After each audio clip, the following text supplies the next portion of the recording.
Mari Lamien, Mari Compuche. Buenas tardes a todas, todos, todes.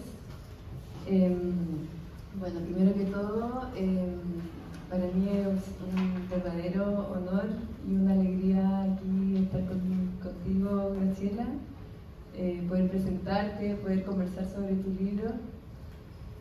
Y agradezco mucho esta oportunidad y el espacio. Bueno, voy a hacer aquí una breve presentación.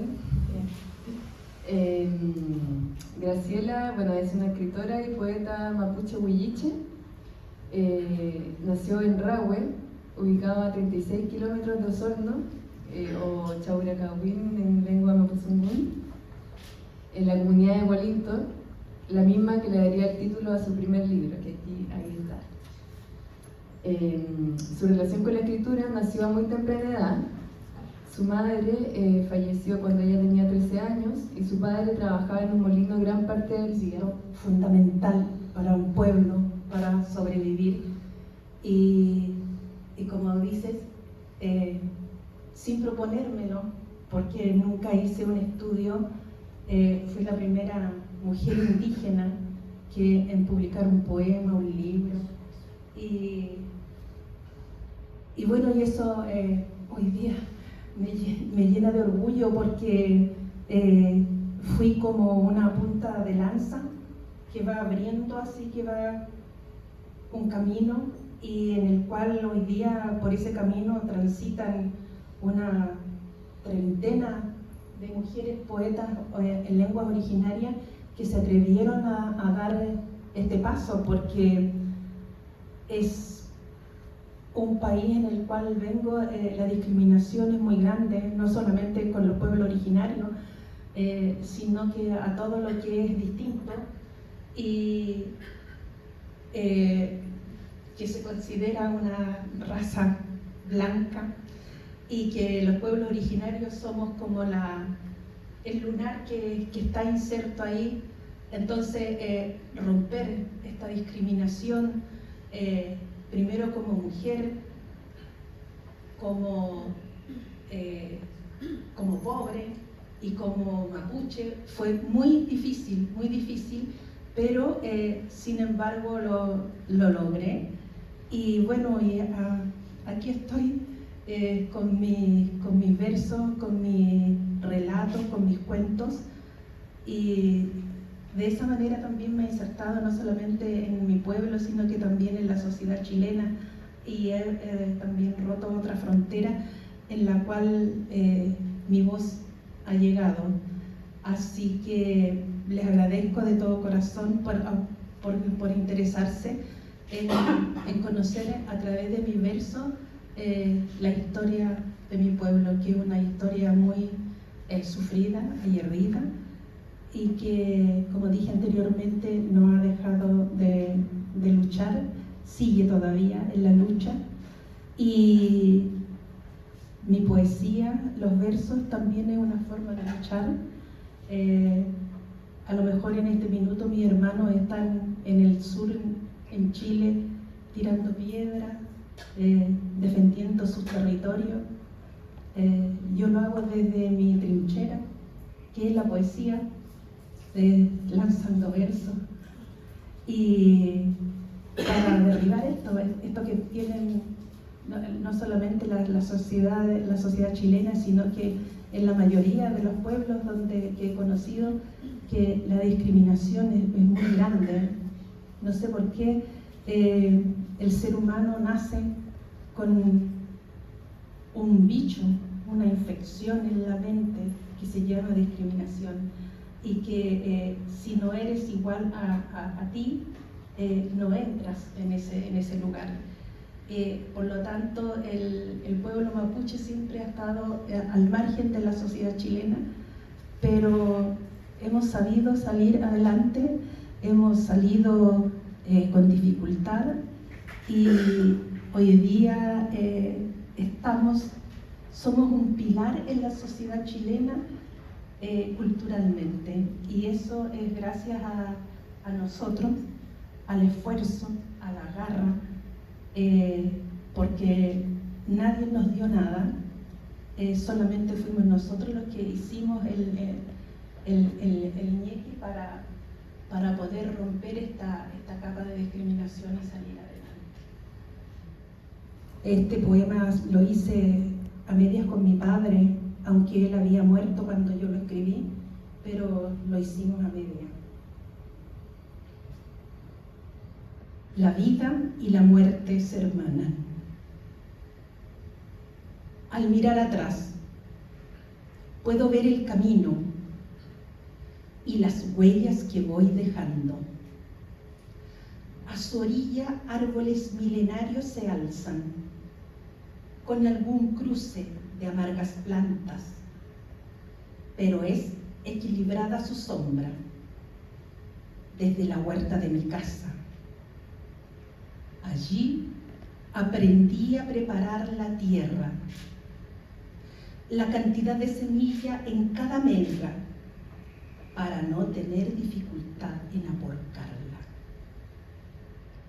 Es tu vida, me dijo una vez mi padre, colocándome un puñado de tierra en la mano.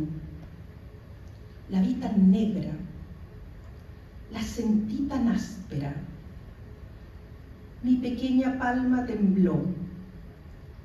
Sin miedo, me dijo, para que no te pesen los años. La mano de mi padre envolvió la mía y los pequeños habitantes dejaron de moverse dentro de mi palma. El miedo me atravesó como punta de lanza. Un segundo bastó y sobraron todas las palabras para mostrarme el terror a la muerte que todos llevamos. De enseñanza simple era mi padre, con su naturaleza sabia, al hermanar la vida y la muerte en el centro de mi mano, y no temer cuando emprenda el camino hacia la tierra de mis antepasados. Abrimos nuestros dedos y de un soplo retornó la vida al pequeño universo de mi palma. Este poema se llama La vida y la muerte se hermanan porque, como dije, lo hicimos a media. Y aquí está su voz de él. Bueno, ahora para continuar voy a conita ni cugumeo. El fruto se quedó en semilla en tus manos. Aculuchi bueno enchemeo muñal con un quiñe guambulén. Cuando el cielo llegó hasta mí, dejé escapar una estrella. Huye, chima un foro coní, ni huilli, lelín, meu. Lágrimas. La lluvia penetra huesos al sur de mi mirada. Tani chao ni dungun, ni umun ni nochi dungun meu, en tu quien ni dungun, alun matichipun meu, apun ni añam. La voz de mi padre, en lenguaje indómito, nacen mis versos de la prolongada noche del exterminio. Chifilcun, traf inche, petue ñumaluguita ni antneu filquiant. La lagartija, ante mí, entibia su carne con mi sol de cada día. Salmo guaranca meri pataca ayamari epu. Turpugunel, choquincho no felinchin, huelu, languño quein, cruz, miedo al meu. Salmo 1492. Nunca fuimos el pueblo señalado, pero nos matan en señal de la cruz.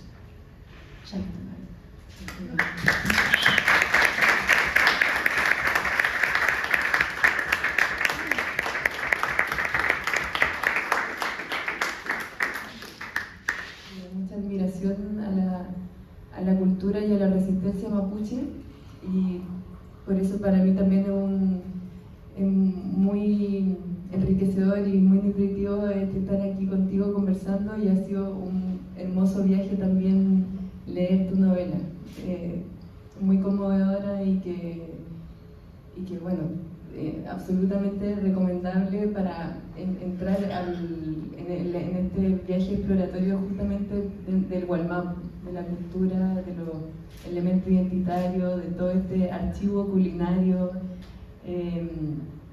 muy bonito y muy gráfico también en tu literatura.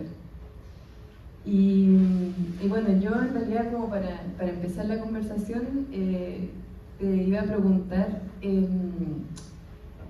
bueno, partiendo justamente como por el título, ¿desde dónde nace tu deseo de hablar sobre putas huilliche? Bueno, como dije anteriormente, mi papá me terminó de criar, entonces yo siempre andaba donde él andaba. Él me protegió muchísimo, me cuidó. Entonces siempre decía, donde mis ojos te vean. Entonces, él a veces llegaban las visitas, la gente a la casa, y de repente los hombres se ponían a, mis tíos, primos, amigos, a hablar, no cosas, digamos, donde las mujeres estaban presentes. Siempre hacían como un aquelarre de hombres y se ponían a estas historias que tan sabrosamente ellos contaban, porque este es un traspaso. Yo aquí no inventé nada, sino que solamente yo le condimenté la narrativa con un poco de poesía. Eso fue lo único que yo hice. Estaban ahí y eran mujeres. Está ambientada en la época de la pacificación de la Araucanía, cuando Chile, después de la guerra del 78, cuando fue a guerrear con Perú y Bolivia, el ejército chileno, después, por el pago de esa guerra, le dieron todo el territorio mapuche. Entonces los soldados iban y tomaban cualquier parte del territorio mapuche, y a los mapuches que estaban viviendo ahí los mataban o simplemente los corrían al camino, y tenían que abandonar su tierra porque llegaban ellos a hacer sus casas, a levantar pueblos, y así empezaron a poblarse el país. Y estas mujeres eran parte de los mapuches que sufrieron el despojo, y ellas, algunas tenían hijos, otras no, mujeres muy pobres, que de haber tenido un pedazo de tierra, el día de mañana no tenían que darle comer a sus hijos. Sus maridos, algunas murieron, otros no quisieron volver, en fin, hay de todo. Y estas mujeres empezaron a agruparse, y bajo digamos, el amparo o el techo de una que se puso como de cabecilla, como la regenta, a la cual le empezó a dar amparo a estas mujeres. Ellas ninguna sabía leer, ellas no conocían el dinero. Entonces ellas vieron de alguna manera que su cuerpo tenía un valor, pero entonces pero no en dinero, no pagaban en dinero, sino que pagaban en producto. En mi pueblo se llama trasquintún, y el trasquintún es un intercambio de productos que se equipara el valor bueno, en este caso el servicio que ellas prestaban era el sexo, y ellas cobraban, tenían como un trueque. Entonces empezaron a ver que de esa manera podían alimentarse ella y podían alimentar también a sus hijos, y algunas a enviarle comida al resto de la prole que quedaba botada por cualquier parte. Y por papas, por porotos, por arvejas. Incluso se llegó a decir que los mapuches, ellas fiaban. Entonces fiaban por un saco de trigo y cuando uno se preparaba la tierra para plantarlo. Entonces era una cosa bien, se daba esa dinámica de repente media picaresca. Otros también llegaban al hombro con una gallina, con los huevos así, clueca, y se los dejaban encima. Había muchas maneras de pago, pero solamente en producto, no se conocía el dinero. Posteriormente, cuando empezaron a conocer el dinero y empezaron a vender el licor dentro del prostíbulo, ya la cosa empezó a cambiar, empezaron a tener más solvencia económica, ya sus hijos no pasaron hambre. Y estas mujeres, yo lo único que hice fue agruparlas, porque algunas andaban por acá, entonces yo siempre digo, y lo vuelvo a repetir, que este libro es como un telar, porque yo veía a mi abuela cuando se ponía de rodilla primero, porque el telar es muy largo, empezaba de abajo, después le ponían una banquita muy pequeñita y así iba escalando en el telar. Y yo miraba los dibujos y ella me decía los diseños, lo que decía el dibujo. Entonces yo vi que estas mujeres estaban en ese telar literario, y que ellas me entregaron la punta del hilo, el cual fui yo tejiendo y lo fui armando. No era su título. Se iba a tener el nombre del cabaret, La Trompa de Pato, así se llamaba, y el título era de bajada, desde el fogón de una casa de Putahuilliche. Y yo no me había nunca sacado un premio allá en Chile, y recibí un premio por este libro cuando estaba en papel.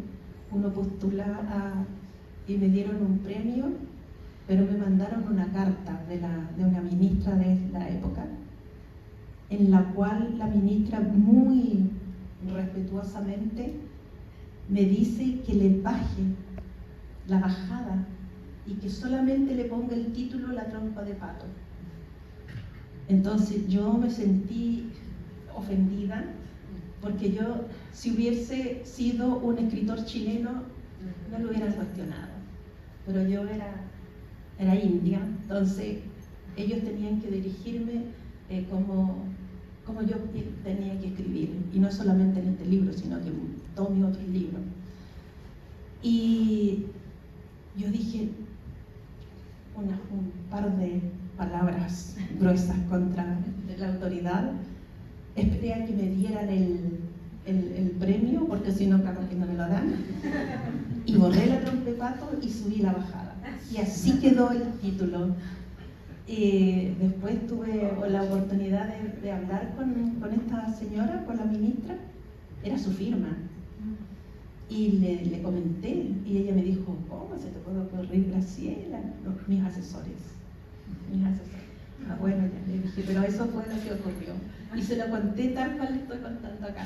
Entonces, por eso es que así se llama, y ahora ya está inserto en la cultura literaria de Chile. Entonces ya nadie cuestiona como me cuestionaron al principio por escribir esta novela. Sí, es que de hecho llegué a una portada del diario, de un periódico del sur de Chile del 2010, del diario Austral, que decía algo así como Osornina presenta un libro de temáticas muy candentes, o no sé cómo Osadas, parece. Muy osadas. Sí. Y entonces yo también te iba a preguntar eso, o sea, ¿cómo se recibió en tu comunidad y en el territorio justo estar hablando de temáticas que quizás eran bastante más vanguardistas o o para los ojos de quizás de un territorio que podría ser más conservador en ese sentido? Muy vanguardista, porque estaba...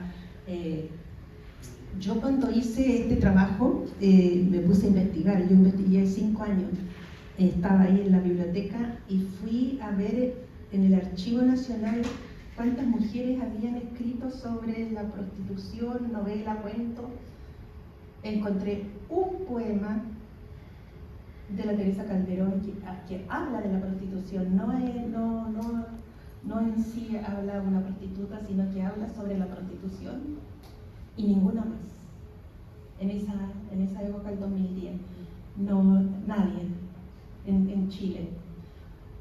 Oye, dije, me estaba dando un poco de miedo y me metí al registro de los hombres y apareció así una lista, pero era interminable.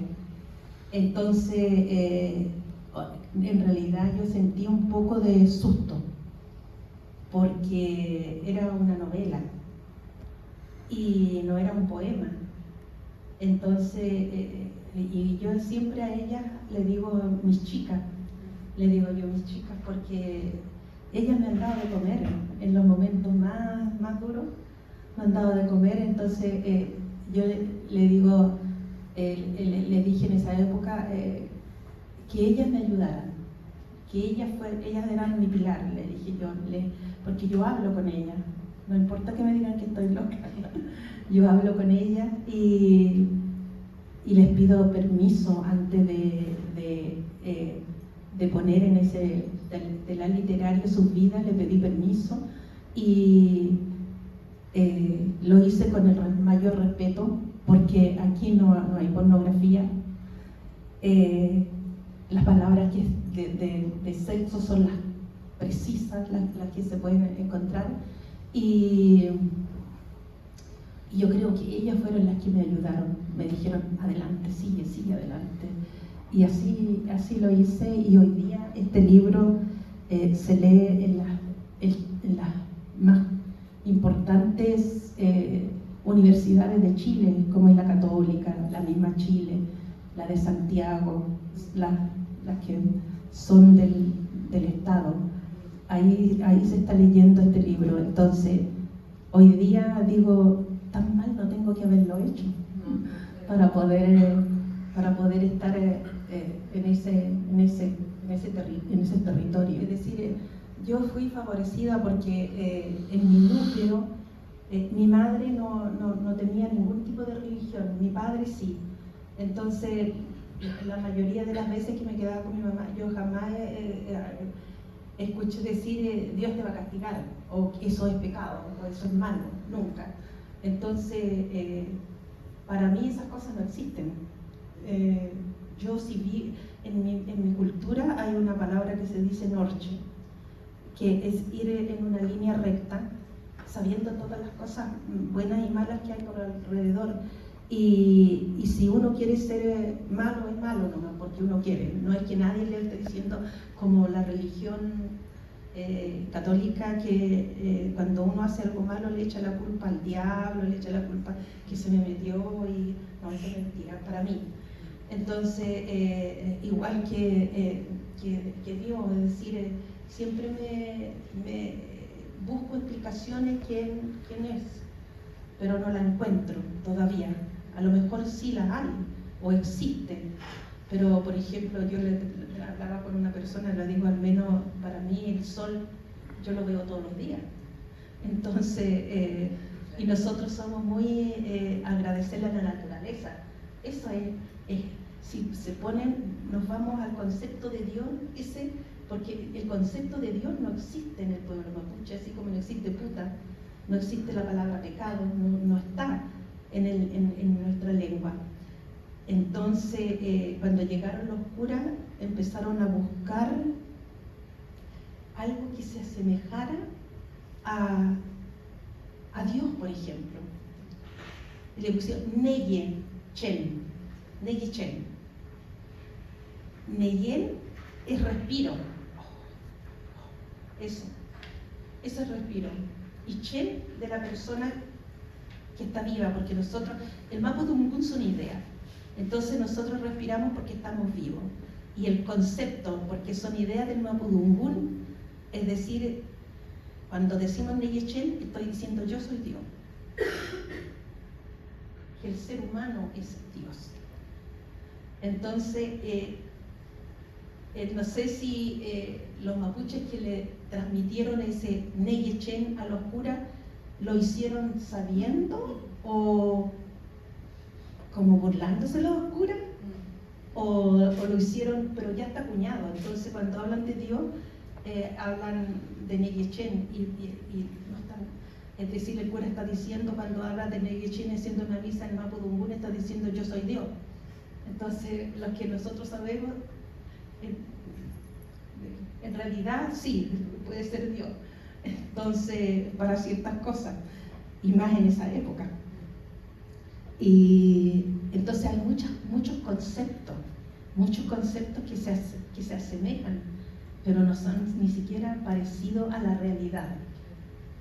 Y el concepto de pecado no existe, es decir, yo no puedo inventar una palabra para decir voy a pecar. Entonces estas mujeres mucho menos. Hoy día, claro, yo lo sé que es porque por los estudios que he tenido, pero ellas no tenían ni idea lo que era el pecado. No conocían la palabra puta, ni maraca, ni nada, absolutamente. Entonces ellas lo único que hacían era el trasquintum de su cuerpo, eso era. Y para ellos no era malo, porque no tenían el concepto de pecado. Entonces cuando la gente lee este libro, ahí se da cuenta que no existe y no solamente en mi pueblo, sino que en la mayoría de los pueblos latinoamericanos dicen, por ejemplo, de los aztecas, el Dios de los aztecas.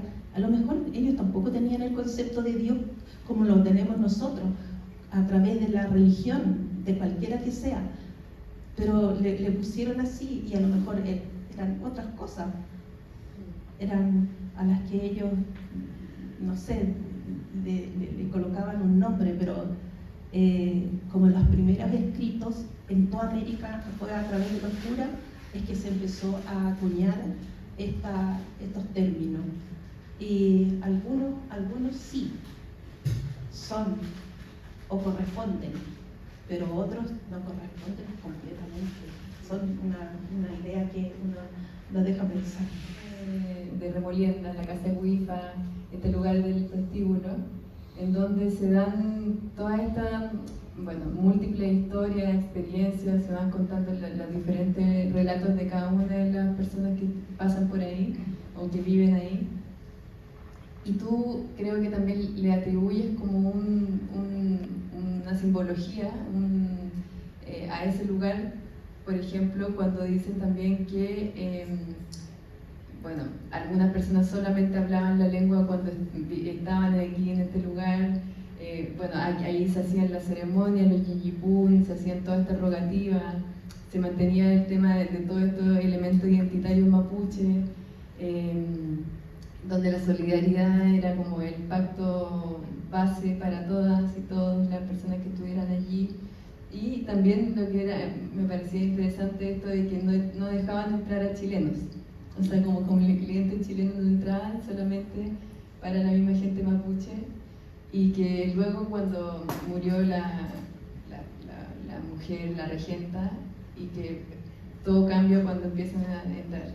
Entonces, como que querían eso, ¿qué busca representar también a nivel simbólico con este lugar?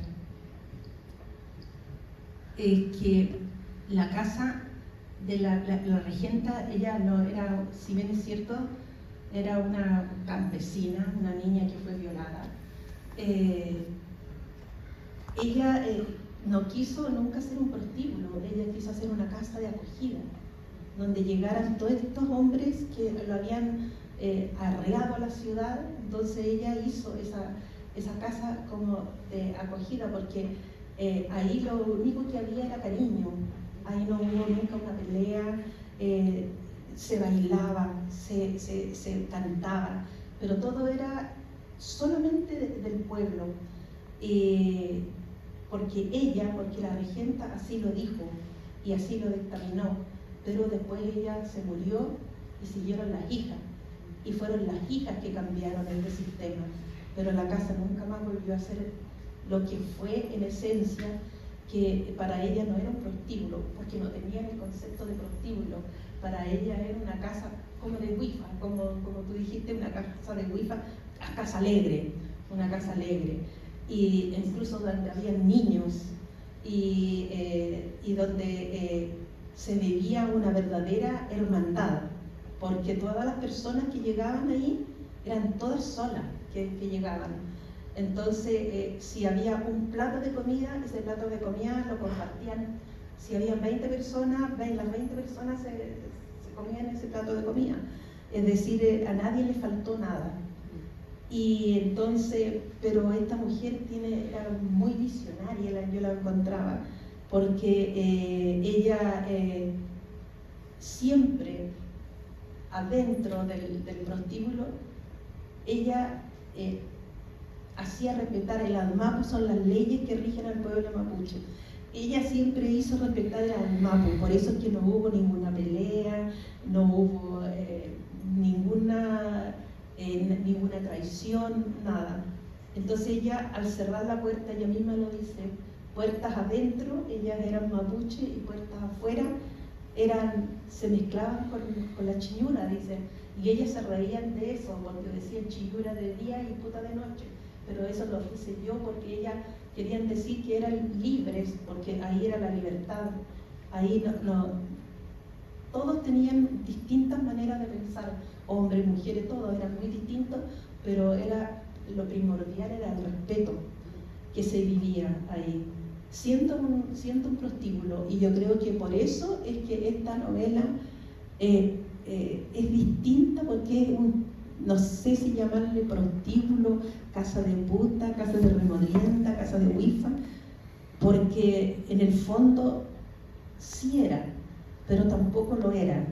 Entonces estaba así como, pero bueno, ya quedó así la casa de putas, e incluso la marca que llevan estas mujeres, hoy día yo tengo entendido de que hay descendientes de estas mujeres y todavía llevan la marca de la trompa de pato. ¿Y por qué le puse la marca de la trompa de pato? Porque está muy de actualidad hoy día, porque ellas fueron las primeras mujeres indígenas en pintarse la boca. Se pintaban la boca de rojo, y algunas tenían los labios muy finos, entonces se hacían una boca muy grande, así. Entonces, cuando ellas iban a un mercado a comprar sus víveres, sus cosas, entonces cuando ellas veían pasar un huilliche, no le podían hablar, porque entonces ellas estiraban la boca. Entonces los huilliches, al ver esta característica, les pusieron las trompas de pato, porque las picharas eran muy parecidas a los patos. Entonces, por eso el prostíbulo se quedó con el nombre de la trompa de pato. Así que eso ocurrió, y decir, hace poco yo supe de que había una descendiente de estas mujeres, pero nunca supe de cuál de ellas era.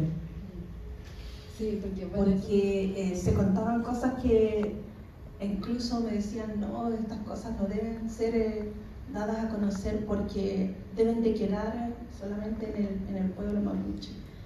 Pero les decía, yo las conozco, y siempre yo digo que si yo me voy a morir mañana, y si yo no las dejo escritas, se van a perder. Entonces había que escribirla. Para mí fue una necesidad de escribirla, porque no podía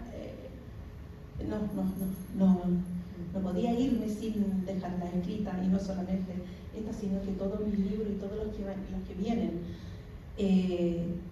con respecto a todo al pueblo mapuche. Y no sé, sentí yo esa necesidad de escribirla, y se enojaron las mujeres. Sí, se enojaron las mujeres mapuche, huilliche. Pero yo seguí adelante pero hoy día no, porque yo siempre les preguntaba, ¿la has leído? No, entonces no opinen. no opines si no la has leído, primero léela y después opina. Y claro, y ahora ya toda la mayoría de las mujeres mapuches ha leído el libro, y tanto las mujeres como los hombres. Porque también yo le decía, son como niños cuando le dan la comida, los niños la miran y dicen, no me gusta, y puede ser una muy rica comida. Entonces no podemos nosotros actuar de esa manera. Nosotros tenemos que primero saber, conocer por qué o cómo se hizo. Y aquí está todo eso, por qué se escribió, por qué se hizo, y todas las definiciones que puedan entregar este libro, o las preguntas que se puede hacer una persona, están acá las respuestas. Entonces, no, hoy día todas, tengo en las redes, tengo un pedido enorme, y la mayoría son puras mujeres mapuche que quieren el libro. Sí, porque claro, hay una reivindicación de su práctica, de sus voces, como las trayectorias, toda la fuerza que han tenido que también tener a partir justamente de todo este cruce de opresiones que han tenido que vivir como mujeres, como indígenas, como lo que tú también decías antes, como mujeres empobrecidas, y que aquí se nota en el libro muy fácilmente esto de que han sabido salir adelante aún con todas esas dificultades. Claro, y ellas estaban viviendo la época más dura donde las mujeres eran muy perseguidas, entonces ellas supieron sobrevivir. Yo a ellas siempre digo que las encuentro como héroes, como mujeres muy aguerridas, muy heroínas, porque ellas sabían que lo estaban haciendo para la sociedad chilena, como decía la sociedad huinca, como dicen, que ellas sabían que estaban haciendo algo que no estaba bien para la sociedad, pero ellas eran felices, y ellas siguieron adelante, no les importó lo que dijeran, no sé, ellas conquistaron a la sociedad. Cuando quisieron irlas a derribar los pacos en esa época en su casa, ellas los conquistaron y ellos no supieron qué hacer, porque no habían visto nunca una casa de ese tipo, porque yo creo que tienen que haber habido en esa época, pero dentro de los mapuches no. Entonces, si bien es cierto, podían haber sido muy despreciadas, pero eran muy respetadas. Y por ejemplo, preguntarte así como qué tú soñarías, o qué te gustaría provocar en el público, digamos, lector, que no fuese mapuche, o sea, en términos... Yo no quiero provocar nada, lo único que quiero es que las conozcan, nada más, porque es probable que en cualquier territorio del mundo hayan existido los prostíbulos, pero yo quiero que conozcan, que las conozcan a ellas, porque así van a poder juzgar si fueron mujeres buenas, si fueron mujeres malas. Y por ejemplo, allá en Chile, a la sociedad chilena les ha gustado el libro, primero también, pero como así la miraban porque siempre habían habido estudios, al pueblo mapuche era como el pueblo aguerrido, pero también estaba esto, estaba muy escondido. Entonces es parte de la historia del pueblo mapuche, y también de otros pueblos originarios, es que no se atreven a contarlo nada más. Esa es y yo lo único que conociéndola pueden juzgarla, pero si no la conocen no pueden juzgarla, no pueden hablar sobre algo que no se conoce. Y bueno, este libro ha roto todas las fronteras. Mucho también se lee en Estados Unidos, en las universidades, principalmente, no en público, pero en las universidades lo están leyendo mucho, y cosa que yo nunca jamás imaginé, pero no es yo sé que yo formo parte de esto también, de este libro, pero son ellas las que entregan su vida, son ellas las que arman este libro. Entonces ellas son las que tienen que ser reconocidas y no yo, porque para tener en esa época, ser una prostituta en esa época tiene que haber sido demasiado duro, demasiado. Y además, y sobre todo con todas esas vidas muy, bueno, como tú también lo muestras en el libro, de mucha discriminación, mucha violencia desde cuando son desde la infancia, desde los colegios, desde cuando, bueno, todo el racismo que se vive constantemente hacia los pueblos indígenas en Chile y bueno, y en el mundo, digamos. Claro, sí, claro. Bueno, sí, este libro sirve un poco para... Yo siempre digo que esto es como tener un arma entre las manos, y yo creo que es la arma más linda, la palabra, y si uno dispara la mente con esto, y si la rosa, la mella, la hace cambiar un poquito, que se aparte de la discriminación, yo creo que mis chicas van a estar muy contentas. Bueno, en realidad no sé Sí, Winao significa garra de tigre. Viene del wili, que es la uña, y del nao, del nahuel, el diente de sable, el tigre diente de sable. Eso significa. Y a mi abuelo, porque soy Alarcón, Winao Alarcón. Mi abuelo era de apellido Chaura. Y cuando fue a hacer su servicio militar, le pusieron un nombre que se llamaba Juan Alarcón. Él nunca supo que le cambiaron el nombre, hasta el momento cuando se casó con mi abuela y fueron al registro civil y le dijeron que él se llamaba Juan Alarcón. Habían pasado como 5 años de eso.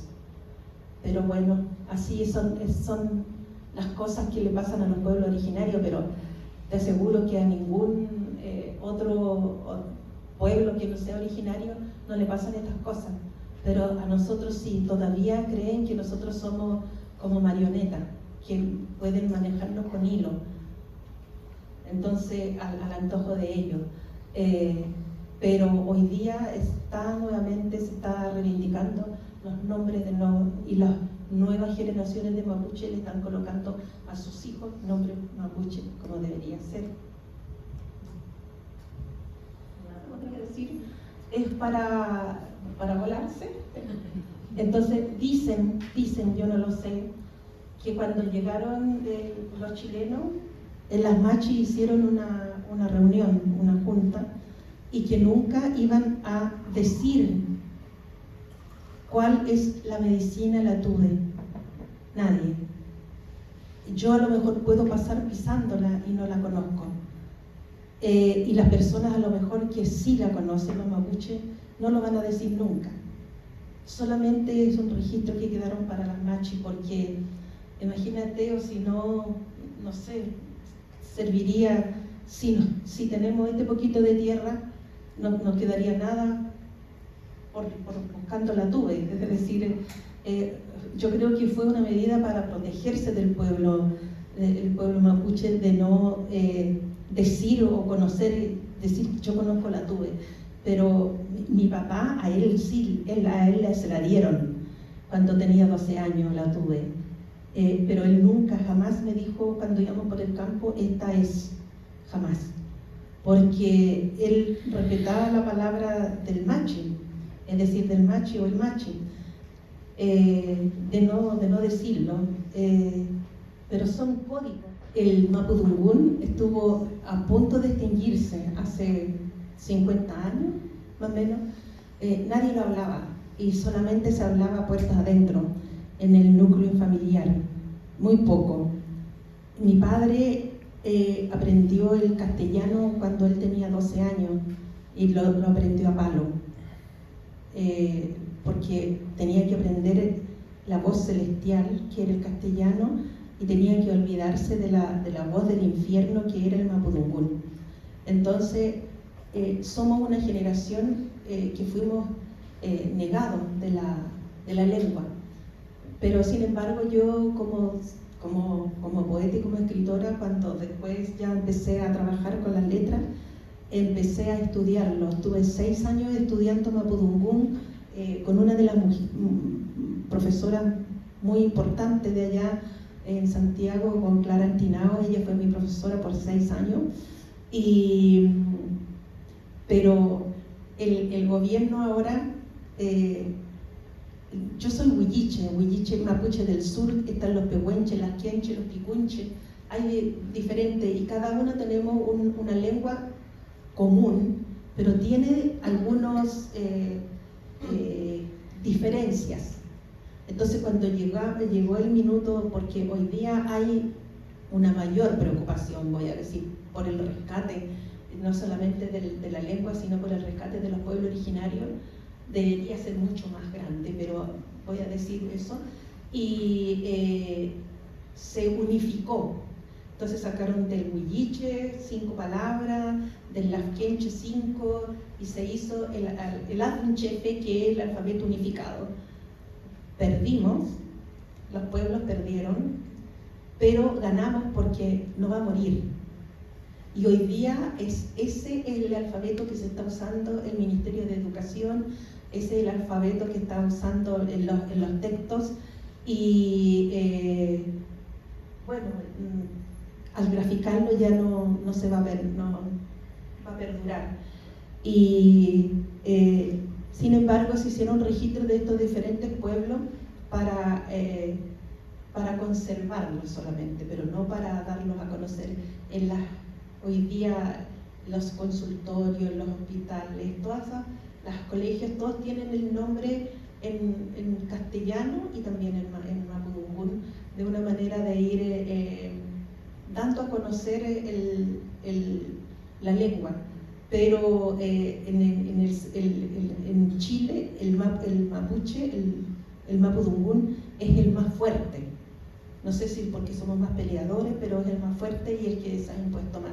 Pero hoy día sí hay atisbo, digamos, pequeño, señales que debería ser mucho más, porque es un pueblo milenario y es de la cuna de la sociedad, es la mayoría de la sociedad chilena. Además es como patrimonio para Claro, la humanidad. Exactamente, y no existe, digamos, en la universidad hoy día se están preparando profesores, pero bueno, nunca es tarde, pero pasó un tiempo en que se negaba demasiado la lengua mapuche, y es risible porque la mayoría del castellano que hablamos en Chile, la mayoría tiene palabras del mapudungún y no saben que viene del mapudungún. Los chilenos creen a pie junto que son castellanas las palabras y son del mapudungún. Claro, entonces ellos creen que hablan un castellano puro. Esta parte del libro tiene una canción que yo la escuché en la voz de mi padre y no quise perderla, porque él, cuando se tomaba un traguito, tomaba una guitarra, y mi mamá lo miraba bien feo y nos ponía a cantar unas canciones, y que seguramente él le traspasaron esas canciones de algún prostíbulo. Entonces dice: este huilliche en la escuela, además de aprender de los libros para alegarle a cualquiera, aprendió a tocar guitarra. Con su punteo las maracas no respiraban. Afinado su canto huilliche y huinca, a la hora de improvisar no lo paraba nadie. Su picardía adquirida en los últimos años lo hizo componer canciones que cada persona interpretaba a su manera, como por ejemplo su caballito de batalla, zorras con zorras se daban. Una canción que al ritmo del choique currón, este originario cantautor riendo cantaba. Y aquí va la canción. Por el camino viejo, orillando la quebrada, Por el amor de un zorro viejo, vide dos zorras peleando, las vide peleando vará. Zorras con zorras se daban. La zorrita, guac, guac. La zorrúa, guac, guac. El zorrón, desde lejos, las miraba. Se mordían, se olfateaban. A muerte, las dos zorras se pescaban. El zorrón se lamentaba, guac, guac. Zorras con zorras se daban. El puterío enloquecía con estas canciones. Simulaban ser zorras peleando en medio de la sala y los huilliches animando la gresca simulada, guac, guac, a las putas con sus voces asusaban. Chartomari.